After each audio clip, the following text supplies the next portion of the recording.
کر جائے. لیکن ہمارے ہاں کیا ہوتا ہے, سگا بھائی اسے ضرورت پڑ جائے نا تھوڑے سے پیسوں کی تو اپنے بھائی سے نہیں مانگتا, وہ دور کسی دوسرے ضلع میں جہاں 2 گھنٹے لگتے ہوں وہاں ٹیلی فون کرتا ہے کسی دوست کو کہ تھوڑے پیسوں کی ضرورت ہے. بھئی تیرا بھائی بڑا آسودہ حال ہے, اس کے پاس بڑے وسعت اللہ نے دی, اس سے کیوں نہیں لیتا؟ تو کہتے پہلے تو وہ بھابھی سے کہے گا نا, مشورہ لے, پھر وہ گلی محلے میں بتائے گا کہ او خو دیکھو پھر یہ ہر وقت مجھے کسی نہ کسی مصیبت میں ڈالے رکھتا ہے, دینے ہیں کہ نہیں دینے, رسوائی کر دے گا.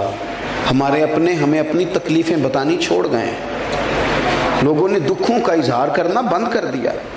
لوگ اپنے دروازوں کے اندر دروازے بند کر کے رو لیتے ہیں, کسی سے اس لیے نہیں کہتے کہ یہ دوری نکتہ چی ہے, کہیں چھپ کے بیٹھ جا, جس دل میں تو مکی ہے وہیں چھپ کے بیٹھ جا. کیوں؟ اس لیے کہ وہ خلوص نہیں, وہ پیار نہیں, وہ وارفتگی نہیں, وہ شوق نہیں. وہ لوگ کہاں گئے جو کہتے تھے پتہ نہیں رب کس کی برکت سے دے رہا ہے, پتہ نہیں میں کسی کو دوں گا تو اللہ کتنا راضی ہوگا. او یار میرا نالائق بچہ اگر نہیں پڑھتا تو سارا ہی پیسہ اسی پر خرچ کر دینے کی کیا ضرورت ہے, وہ تو نالائق ہے, نہیں پڑھ رہا. تو اگر میرے بھائی کا بچہ لائق ہے, اس کے پاس طاقت نہیں, میری بہن کا بچہ لائق ہے اور وہ فیس نہیں دے سکتی, اور میرے پڑوسیوں میری گلی میں اگر کوئی بچہ ایسا ہے تو میں اس پر پیسے خرچ کرنے کو کیوں تیار نہیں ہوتا؟ ملت کے معاملے میں, قوم کے معاملے میں, مذہب کے معاملے میں ہم کیوں ایک دوسرے کے ساتھ آگے بڑھنے کو تیار نہیں ہوتے؟ ہمارے پاس جو کمی رہ گئی وہ خلوص کی رہ گئی. کام تو ہوتے ہیں, خدمتیں تو ہوتی ہیں, لیکن کاش وہ خاص خلوص اس سال میرے گاؤں کے میلے کی بھیڑ میں جو گم ہوا وہ ایک بھکارن کا لال تھا. اس فقیر کو تلاش تھی متاع خلوص کی, پر مخلوق چپ رہی کہ یہ مشکل سوال تھا. اپنی زندگی میں خلوص لائیں, چھوڑ دیں کچھ عرصے کے لیے یہ دکھاوے, چھوڑ دیں. وہ میں ادارہ تعمیر ہو رہا ہے, ایک دوست نے نیچے لکھ دیا اس کے بانی محتمم فلاں فلاں فلاں لکھ دیتے ہیں نا سنگی پیار سے. تو میں نے کہا تمہاری بات ٹھیک ہے, میری نگرانی میں بن رہا ہے, لیکن میرا تو ذاتی مال تھوڑا سا اس میں, تو جنہوں نے ڈھیر سارے لگائے ہیں ان کا تو کہیں نام نہیں آ رہا. تو ایسا نہ ہو کہ اجر سارا ادھر ہی چلا جائے. ہمارے ایک بزرگ عالم تھے, بزرگ عالم حضرت مولانا عبدالحکیم صاحب شرف قادری رحمۃ اللہ علیہ. تو زیادہ عرصہ نہیں ہوا ان کے وصال کو, ساری زندگی کبھی اس مسجد میں, کبھی اس مدرسے میں خدمت میں گزاری, اور کبھی بچے اس مکان میں. آخری عمر میں لاہور میں ایک مکان بنایا. بہت عرصے کے بعد جب وہ مکان بن گیا نا تو حضرت اندر جاتے وقت رونے لگے. لوگوں نے کہا حضرت ساری زندگی کے بعد ایک مکان بنایا ہے اور آپ رو رہے ہیں. فرمانے لگے ڈر لگتا ہے, میں نے کوئی تھوڑی بہت دین کی خدمت کی ہے تو کہیں اس کا سارا اجر اللہ مجھے دنیا میں ہی نہ دے دے.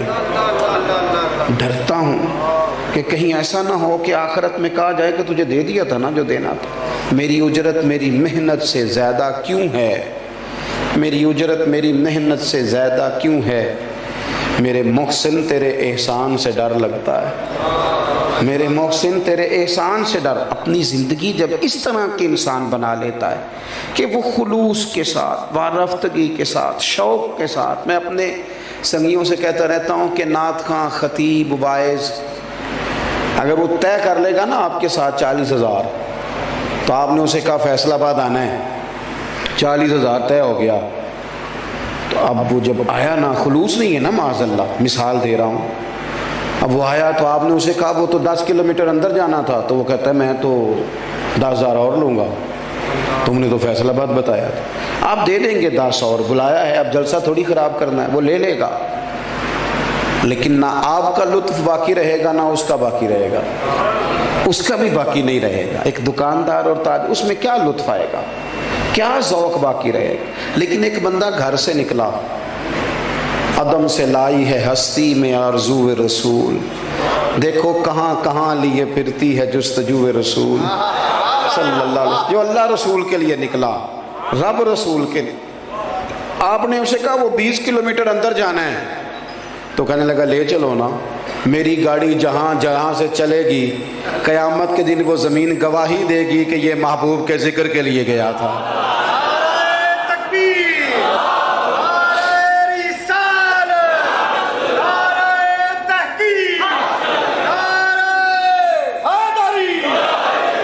مخلص زندگی جب انسان گزارتا ہے، مخلص، تو پھر تو اسے نیتوں پر ہی اجر نصیب ہونا شروع ہوگا، پھر تو ارادوں پر اسے اجر ملتا ہے۔ باتیں زیادہ نہیں کرنی، بات کو سمیٹنا ہے۔ اپنے نوجوانوں سے کہوں گا، نہ انتظار کرو سیاستدانوں کا، اپنی گلی کی صفائی تو خود کر لو، نہ انتظار کرو نا ادھر ادھر آنے والوں کا، اپنے محلے کی صفائی پر تو خود توجہ دے لو۔ جتنے لوگ امیر ایک گلی میں رہتے ہیں وہ وہاں کے غریبوں کو کیوں نہیں سنبھال سکتے؟ کیا مجبوری ہے ہمیں ان لوگوں کی؟ اتنا اتنا پیسہ لاکھوں کروڑوں مکانوں پہ لگتا ہے تو اس میں سے تھوڑا سا گلی پہ بھی تو لگایا جا سکتا ہے۔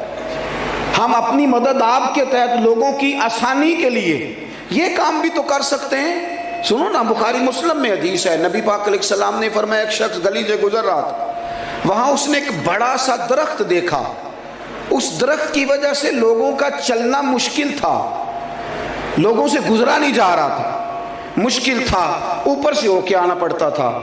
اس بندے نے کوشش کر کے نا، اب ایک درخت کاٹنا معمولی نہیں ہوتا، ایک بندہ ایک درخت کبھی کاٹے نا، اب تو خیر وہ رواج نہیں رہا، پہلے لوگ لکڑیاں کاٹتے تھے تو شام کو ایک مستقل مزدوری یہ بھی ہوتی تھی لکڑیاں کاٹنا، تو ایک درخت کو کاٹنا، اس بندے نے محنت کر کے کوشش کر کے وہ درخت اس لیے کاٹا کہ لوگوں کے رستے میں آتا ہے، رستہ کشادہ ہو جائے گا۔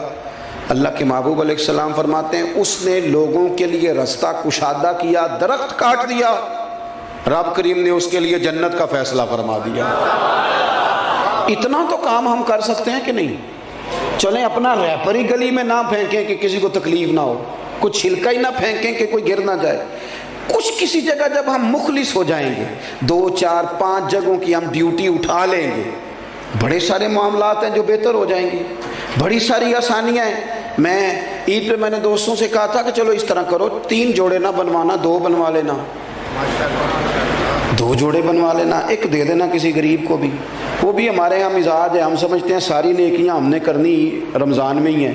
بھئی رمضان میں نیکیوں کا اجر بہت زیادہ ہے، اس میں شک نہیں، لیکن دین تو سارا سال ہی ہے نا، نماز تو سارا سال ہی ہے نا، غریب کی مدد تو، اور راشن بنڈن والے لوگوں عیدوں بعد بھی بھوک لگ دیجئے، عیدوں بعد بھی بھوک لگ دیجئے، وہ اس کے بعد بھی ضرورت ہوتی ہے لوگوں کو کہ ان کی خدمت کی جائے، لیکن بعض چیزوں کو ہم بعض جگہوں پہ بند کر دیتے ہیں، درست نہیں۔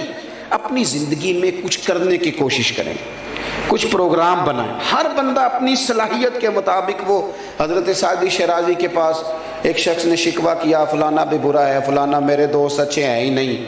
ایک ہوتا ہے بندہ عقیدے کا برا، اس سے تو بچنا 100% ضروری ہوتا ہے۔ ایک ہوتی ہیں کچھ تھوڑی سی دنیاوی کمزوریاں آ گئی، تو دنیاوی کمزوریوں کا یہ کمی ہے، یہ کمی ہے، یہ کمی، حضرت سنتے رہے، جب اس نے حد کر دی نا تو حضرت سعدی فرمانے لگے، او بھائی بات چھوڑنا، پانی جتنا بھی گندا ہونا آگ بجھانے کے کام آ ہی جاتا ہے۔